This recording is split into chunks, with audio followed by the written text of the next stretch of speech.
Joining us now is the chair of the board of the America First Policy Institute, Linda McMahon. Linda, thanks so much for being with us tonight.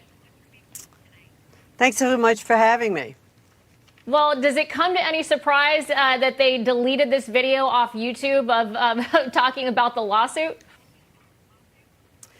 Well, you know, it's very interesting that they did, considering the fact that we had sued them.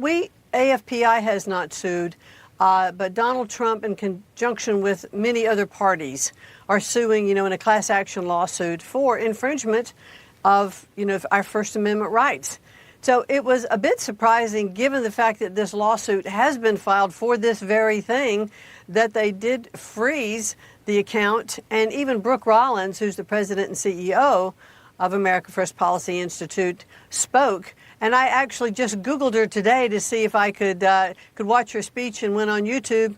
The only thing you could find was from 2015, when she was the president of the Texas Public Policy Foundation. And so couldn't even hear her speech either. So, it's just showing what we have to fear in America if, in fact, our First Amendment rights are taken away. If big tech is, in fact, colluding with the United States government and becoming a state actor, it's really scary that our First Amendment rights could be taken away. And this is a very powerful lawsuit.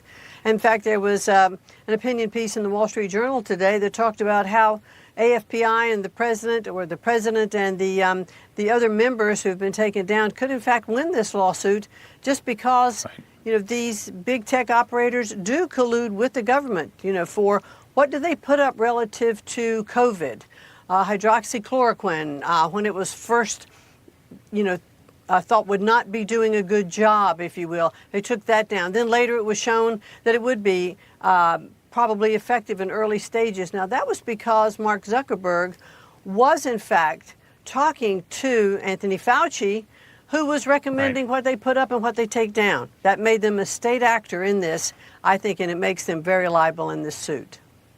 And Linda, let me ask you more about that point, because that excellent Wall Street Journal editorial by Vivek Ramaswamy, he was actually on our show last week, I think it made a great point. The government is not allowed to effectively outsource the suppression of the Bill of Rights, and I think that's what's happening here. So my question to you, Linda, is, are these companies truly private, or are they acting as public utilities, and should they be regulated as public utilities?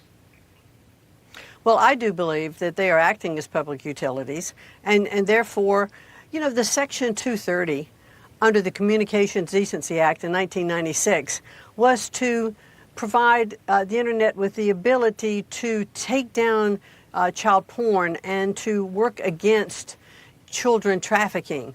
And it hasn't really been updated, since then, except, now that it's still granting immunity to big tech to do the very thing, that they are not allowed to do. Congress cannot censor free speech, and it therefore cannot delegate to others the right to censor free speech. Free speech is one of the things that makes us very different from many of the other countries around the world. People come here for the freedom of speech. And if we are now looking at these big tech companies who are acting, I think, as utility companies, and therefore should not be able to have immunity under this Section 230. You're either a private company and you have to be open to all of the liability provisions that a private company would be, or you are a utility which is regulated, or a media company, just like newspapers and television stations are. You don't have protection of liability. And that is something that really has to be looked at by Congress and changed. Linda, I know that a lot of our viewers out there have been affected by big tech censorship. I know a lot of them are fired up by this lawsuit. What kind of response have you gotten from the everyday American that is that I'm sick and tired of what's happening, my voice is not being heard? We are having incredible response. As a matter of fact, the website is takeonbigtech.com. And we have, since we launched this on Wednesday, when the president made his announcement, when President Trump made his announcement, we've now had over 50,000 respondents to that site. And it just grows every day. They're telling their stories, how they were censored, or they agree with us in what we are doing, or they're very hopeful that the president and the other folks who are part of this lawsuit, this class action lawsuit, will prevail, because they think that big tech has overstepped.